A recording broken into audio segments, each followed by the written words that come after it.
Everybody wanted to do another quick video, and I've got a clip to go along with this talking about getting a horse out of a trailer.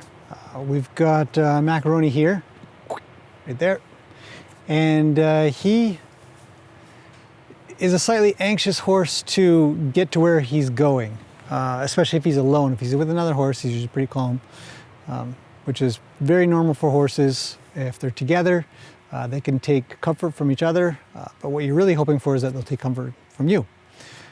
In this case, I had taken him off to Alco Park, which is a local park. Beautiful place, just absolutely wonderful to go visit and walk around and hang around at, and take your horse, go riding, or just walk him. So this day I'd actually taken him to take him for a walk. He'd never been there before. I wanted him to get used to water a little bit.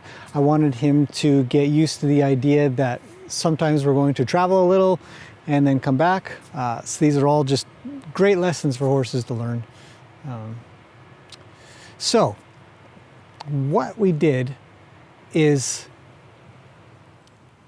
take him to Alco Park, get him in the trailer to get there, because we can't really walk. There's a bit of a long walk. Although we probably could if we really wanted to. But we get there and have him hang out in the trailer with me without being worried.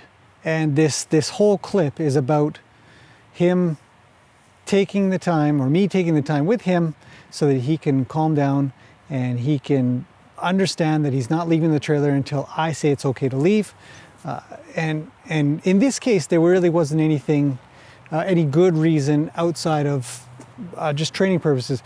But if you're ever going to an event or a show or something and you want your horse to listen to you, but right from the get-go, as soon as you get there in your trailer, you open up the doors and you go to get your horse and halter, grab the halter and the lead rope and stuff, and they just want to leave. They just want to get out and sniff and move around and maybe call out to some buddies or something like that.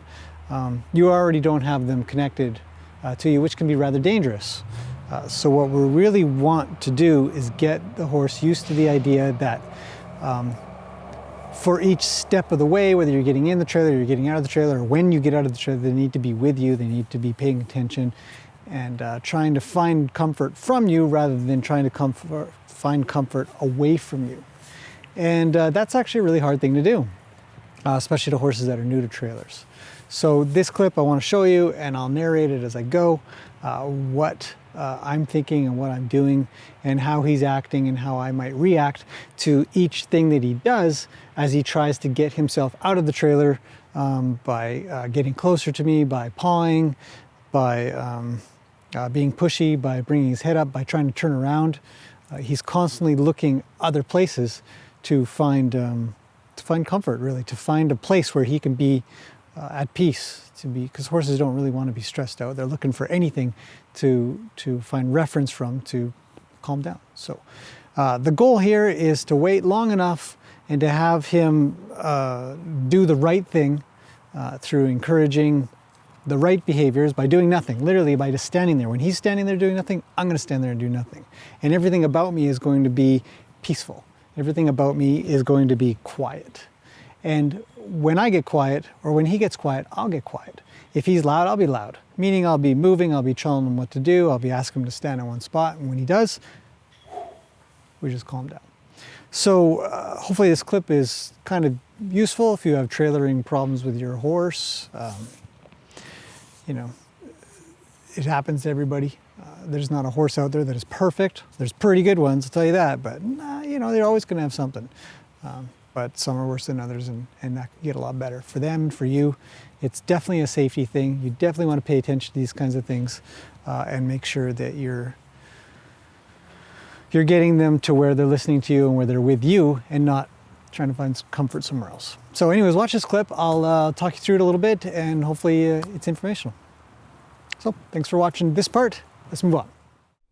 Okay, moving on to the clip of the action. This clip has a lot of information in it, so I'll see if I can't narrate it in good time. But essentially what's happened here is we've arrived at the park. It's early evening, and light's still good, but there are some bright and dark spots that horses can be sensitive to, so keep that in mind as we go.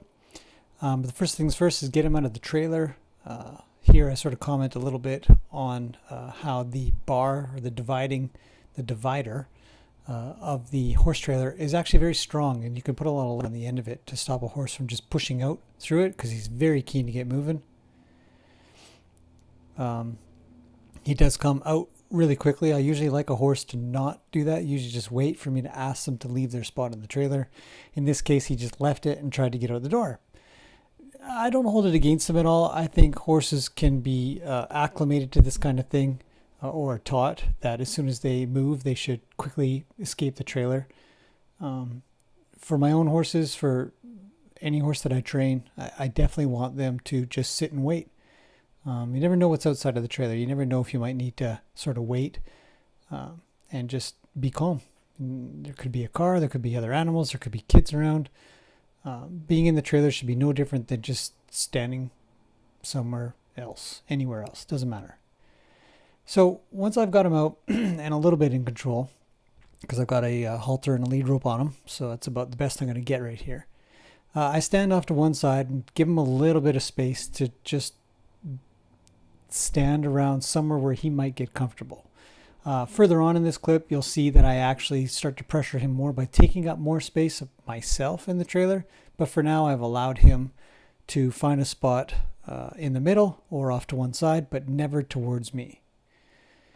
Here, he's pawing the trailer. I'll discourage that a little bit with my rope. If it were to continue, I'd probably swing the rope a little bit harder. Usually I'll try to pick their head up, because they usually have their head down because they're sniffing at the same time. A common trick or technique that horses use to get moving forward is they'll put their head down to look like they're sniffing or look like they're going to do something. And as they pick their head up, they pick their foot up. And you'll see them do that a lot here. So one of the things that you can kind of do to discourage that particular behavior is to always keep their head up. Just not being a pest about it, but sort of being consistently asking them to just keep their nose up a little bit higher. Another thing to think about with this kind of thing is if you worry a horse too much, they can really lift their head up high fast, and they can sort of bonk it at the top of the trailer. But they should be able to learn not to do that. They should be able to find the spot where they're not going to do that. They do have hair on the top of their head. They do have ears. They can feel it when it's coming, but may not be aware of it until they've done it one or two times. But you really don't want that to happen. But they learn pretty quick, and if you do just enough to get them to not do what they're supposed to be doing, then it won't really become an issue. Here I'm just doing the same thing over and over again. Each time he kind of gets distracted, I encourage him to come back to me. You can see every time he takes a step forward, I'll ask him to go back. I'll try to block him. I'll put my hands up. If he tries to come towards me, which is the most dangerous and usually the most effective maneuver for a horse, I'll push him off of me. I'll put my hands up, or I'll poke him in the side, or poke him in the behind the jaw. It's a very effective place to get a horse to not come towards you, or to make them go in a particular direction. Here I'm just asking him to put his head down a little bit to see if he will, and he did, but then it came right back up, and he's still sort of shuffling around a lot. It didn't help a lot that there was quite a few mosquitoes this day. We're both sort of distracted. I'm trying to brush my arms or my shoulder or neck or something, and he's shaking his head. But it doesn't mean that he still can't concentrate on what I'm asking him for, which is really just to stand around and be next to me. Here he comes up really close. Again, I'll just push him off. And each time we just correct. Each time we just try a little bit to get a very particular position for him to stand in. And he knows. He respects when I ask. Just cutting your hand a little bit,